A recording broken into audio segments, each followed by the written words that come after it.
الذين آمنوا صلوا عليه وسلموا تسليما اللهم صل على محمد اللهم صل على سيدنا محمد اللهم صل على سيدنا محمد وعلى آل سيدنا محمد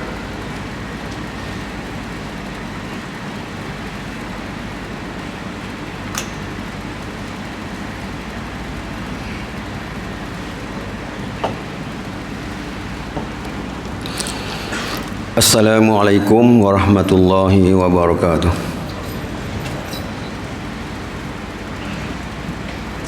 Allahu Akbar, Allahu Akbar, Allahu Akbar,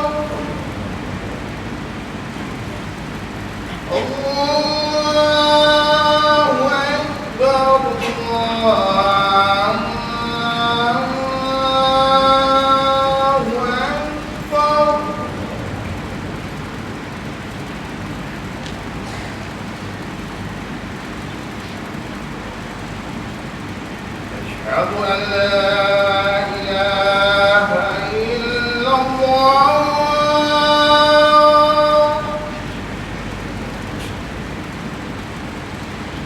أشهد أن لا إله إلا الله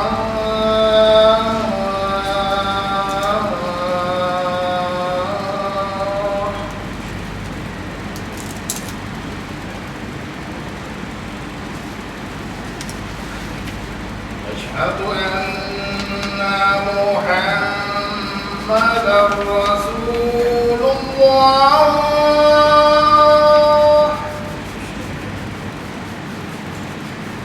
أشهد أن محمدا رسول الله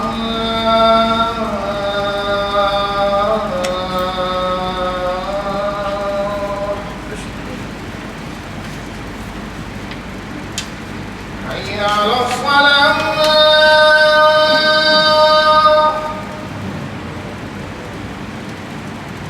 حي على الصلاة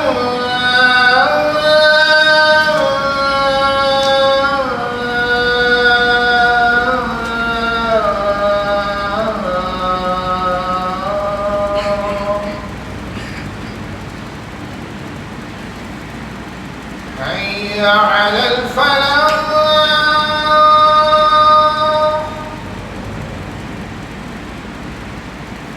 حي على الفلاح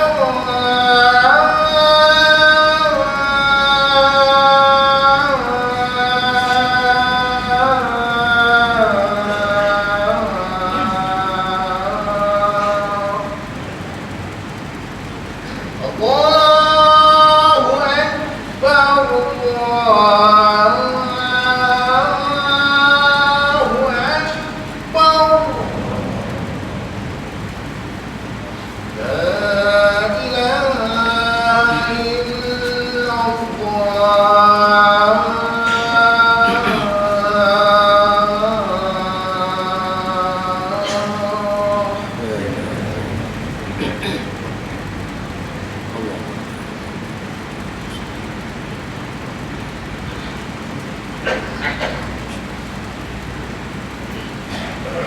Tuan-tuan sidang jemaah sekalian, hendaklah kita semua berdiam diri, jangan bercakap-cakap ketika khotib sedang membaca khutbah, kerana yang demikian itu akan menghilangkan pahala jemaah. Sabda Rasulullah sallallahu alaihi wasallam, "Idza qulta li sahibika wal imamu yaqul yaumal jumu'ah muslim faqad awad." Rawahu al-Bukhari wal Muslim an Abi Hurairah radhiyallahu anhu.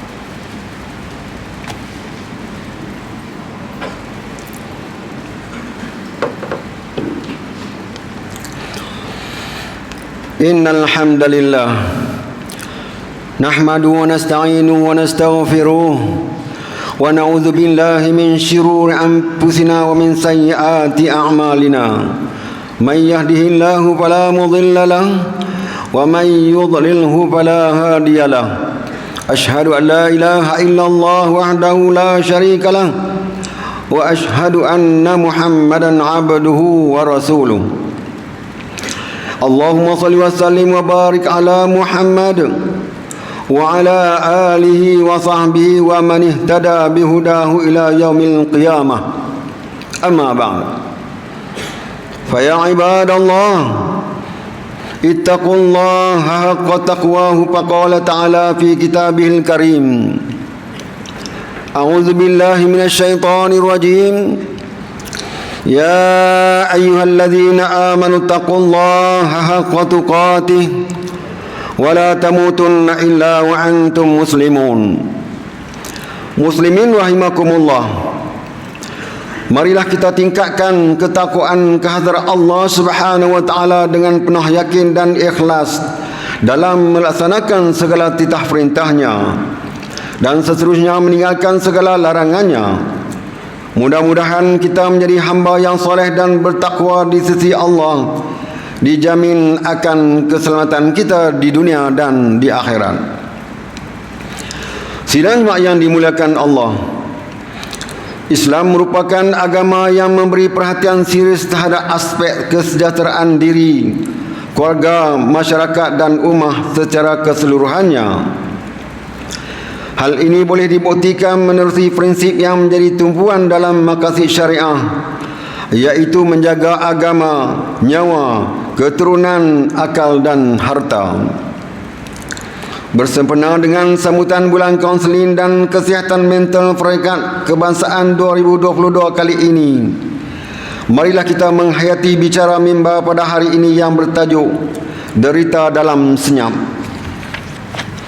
Sidang jemaah sekalian, kesihatan merupakan satu pinjaman yang perlu dijaga dengan baik. Kesihatan bukan sekadar sihat pada tubuh badan, tetapi merangkumi aspek lain seperti sihat dari segi mental dan pemikiran. Islam menegah umatnya melakukan perkara yang boleh merosakkan pemikiran seseorang, termasuklah menjejaskan kesihatan mental setiap individu. Penjagaan kesihatan mental yang rapi amat dititik beratkan di dalam agama Islam agar individu sentiasa waras, keluarga sentiasa bahagia, masyarakat sentiasa harmoni dan akhirnya akan mewujudkan ummah yang cemerlang. Firman Allah Subhanahu wa taala, A'udzu billahi minasyaitonir rajim.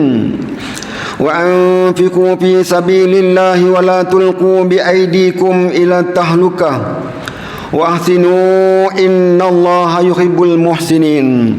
Shadaqallahul azim. Surah Al-Baqarah ayat 195. Maksudnya, dan belanjakanlah apa yang ada pada kamu kerana menegakkan agama Allah, dan janganlah kamu sengaja mencampakkan diri kamu ke dalam kebinasaan dengan bersikap bakhil, dan baikilah dengan sebaik-baiknya segala usaha dan perbuatan kamu, kerana sesungguhnya Allah mengasihi orang-orang yang berusaha memperbaiki amalannya. Adab dalam meminjam. Barang pinjaman ini boleh ditarik balik oleh yang empunya, andai kita leka dan lalai dalam menjaganya dengan baik. Begitu juga dengan kesihatan mental. Ma'syaral muslimin rahimakumullah, penularan wabak pandemik COVID-19 telah memberi impak yang besar kepada negara. Bukan saja dari aspek ekonomi, sosial, kesihatan fizikal, malah ia turut memberikan kesan yang amat besar kepada kesihatan mental dalam kalangan masyarakat hari ini. Malangnya, masih terdapat ramai umat Islam yang kurang faham mengenai masalah kesihatan mental ini yang biasa terjadi dalam kalangan masyarakat. Terdapat salah faham yang menebal berkaitan masalah kesihatan mental yang dibentuk oleh persepsi negatif masyarakat terhadap penyakit mental, menyebabkan mereka tidak tampil mendapatkan bantuan. Persepsi negatif ini menyebabkan mereka yang mengalami masalah mental menderita dalam diam, sering dipinggirkan oleh masyarakat dan jarang menerima rawatan yang sebaik mungkin. Hadirin yang dirahmati Allah Subhanahu wa taala sekalian, secara fitrahnya manusia akan sentiasa diuji dengan perasaan resah dan gelisah hari demi hari manusia sentiasa dihimpit dengan konflik dan permasalahan kehidupan. Firman Allah Subhanahu wa taala, A'udzu billahi minasyaitonir rajim. Innal insana khuliqa halu'a idza massahu asy-syarru jazu'a wa idza massahu al-khairu manu'a. Shadaqallahul azim. Surah Al-Ma'arij ayat 19 hingga 21. Maksudnya, sesungguhnya manusia itu dijadikan bertabiat resah, gelisah, lagi bakhil dan kedekut. Apabila ditimpa kesusahan, ia sangat resah gelisah, dan apabila ia beroleh kesenangan, ianya sangat bakhil dan kedekut. Kegelisahan merupakan penyakit rohani yang mempunyai kaitan dengan keimanan seseorang kepada penciptanya. Ia juga turut mengganggu perkembangan psikologi diri dan boleh menjejaskan kehidupan seharian. Sifat ini kadang-kala menyebabkan manusia bertindak tanpa pertimbangan yang waras, mudah dipengaruhi oleh nafsu, mengikut perasaan yang mengeluh, hingga kadang-kala mengabaikan peranan akal dan iman dalam setiap tindakan. Nilai yang baik dan penjagaan kendiri yang betul amat diperlukan dalam membantu diri dan keluarga agar tidak terjebak dengan perkara yang melibatkan gangguan kesihatan mental. Masalah stres dan kemurungan yang berterusan, jika tidak dirawat dan diuruskan dengan betul, akan menyebabkan individu tersebut melakukan tindakan-tindakan yang boleh membahayakan diri dan orang sekeliling. Berdasarkan statistik tinjauan kesihatan dan morbiditi kebangsaan NHMS yang dijalankan pada tahun 2019, hampir setengah juta penduduk di negara ini mengalami kemurungan.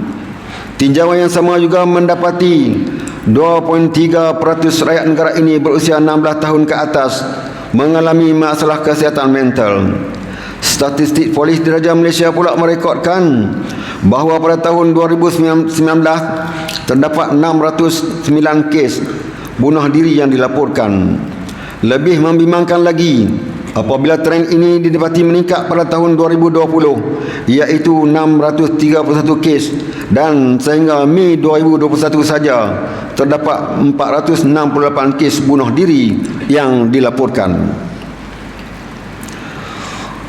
Rentetan dari peristiwa pandemik COVID-19, mungkin terdapat ramai lagi ahli masyarakat kita yang sedang menderita dalam senyap. Mereka mungkin sedang terkesan dari aspek emosi seperti ketakutan, kebimbangan, pengasingan disebabkan penyakit isolasi, serta tekanan perasaan akibat perubahan dalam norma kehidupan seharian. Selain itu, masyarakat juga terkesan dengan risiko hilang pekerjaan, kekangan keuangan serta hilang mata pencarian. Manakala barisan petugas hadapan pula mengalami tekanan kerja akibat terpaksa menanggung tugas dan amanah yang berlebihan dari sedia kala. Sekaligus, apabila isu ini berpanjangan dan tidak dirawat, akan mendapat gangguan kesihatan mental seperti kemurungan, kebimbangan, trauma dan sebagainya yang tidak berkesudahan. Sidang jemaah yang berbahagia, dengan angka-angka yang telah disebutkan tadi, sudah tiba masanya untuk kita sama-sama bertindak. Tinggalkan sikap seperti nau dalam belukar, melepaskan pucuk masing-masing. Buang stigma terhadap masalah kesihatan mental. Ambil tahu keadaan ahli keluarga, jiran tetangga dan ahli masyarakat kita. Sebarkan mesej-mesej positif dalam masyarakat. Sudah menjadi fitrah sebagai insan mengalami tekanan, kegelisahan dan kemurungan. Cuma jangan dibiarkan ia berpanjangan. Mengakhiri khutbah ini, Mimbar ingin berpesan beberapa perkara yang berikut. Pertama, marilah kita bermunajat dan berdoa kepada Allah Subhanahu wa taala seperti mana Allah Subhanahu wa taala berfirman dalam Al-Quran, A'udzubillahi minasyaitonir rajim. Alladzina amanu wa tatma'innu qulubuhum bi dzikrillah. Ala bi dzikrillah tatma'innul qulub. Suraqallahul azim. Surah Ar-Ra'd ayat 28. Maksudnya yaitu orang-orang yang beriman dan tenang tenteram hati mereka dengan zikrullah, ketahuilah dengan zikrullah itu tenang tenteramlah hati manusia. Oleh itu, marilah kita berdoa dan bermunajat kepada Allah Subhanahu wa taala agar dikurniakan ketenangan hati dan kelapangan akal pikiran. Kedua, sentiasa redha dan bersyukur kerana tidak semestinya semua perkara yang diinginkan akan menjadi milik mutlak kita. Ketiga, mendapatkan rawatan kaunseling dan psikologi. Kementerian Kesihatan Malaysia telah menempatkan pegawai psikologi kaunseling seramai 200 orang di seluruh negara semenjak pandemik melanda. Mereka bertugas untuk membantu individu yang mengalami masalah kesihatan mental dengan melaksanakan sesi kaunseling dan memberi rawatan terapi yang bersesuaian serta memenuhi etika dan profesionalisme kerja. Perkhidmatan kaunseling ada disediakan di semua klinik kesihatan di negeri Kedah. Keempat, merujuk kepada pakar perubatan sekretari. Selain mendapat bantuan sesi kaunseling, mereka yang mengalami masalah kesihatan mental juga boleh mendapatkan rawatan daripada pegawai perubatan dan sekretari yang bertugas di hospital seluruh Malaysia. Kelima, mendapatkan sokongan keluarga dan masyarakat. Dorongan dan nasihat dari insan sekeliling mampu merasionalkan dan meningkatkan motivasi mereka yang mengalami gangguan penyakit mental. Demikianlah antara usaha dalam membentuk masyarakat yang sihat mental dan fizikal. Marilah kita mencari kebahagiaan ummah menurut acuan Al-Quran dan As-Sunnah. A'udzubillahi minasyaitonirrajim. Man 'amila salihan min zakarin aw unsa wa huwa mu'minun falanuhyiyannahu hayatan thayyibah wa lanajziyannahum ajrahum bi ahsani ma kanu ya'malun. Shadaqallahul azim. Surah Al-Nahl ayat 97 maksudnya, siapa yang beramal soleh dari lelaki atau perempuan sedang ia beriman, maka sesungguhnya kami akan menghidupkan dia dengan kehidupan yang baik, dan sesungguhnya kami akan membalas mereka dengan memberikan pahala yang lebih baik daripada apa yang mereka kerjakan. Barakallahu li wa lakum fil Qur'anil azim. Wa nafa'ani wa iyyakum bima fihi minal ayati wa dzikril hakim. Wa taqabbala minni wa minkum tilawatahu innahu was-sami'un alim. Aqulu qali hadza wa astaghfirullahal azim li wa lakum wa li sa'iril muslimin wal muslimat wal mu'minin wal mu'minat fastaghfiruh fa ya fawzal mustaghfirin wa ya najatat taibin. Allahumma shalli wa sallim ala sayyidina Muhammad wa ala alihi wa sahbihi wa barik wa sallim. Radiyallahu tabaraka wa ta'ala an kulli sahabati Rasulillahi ajma'in.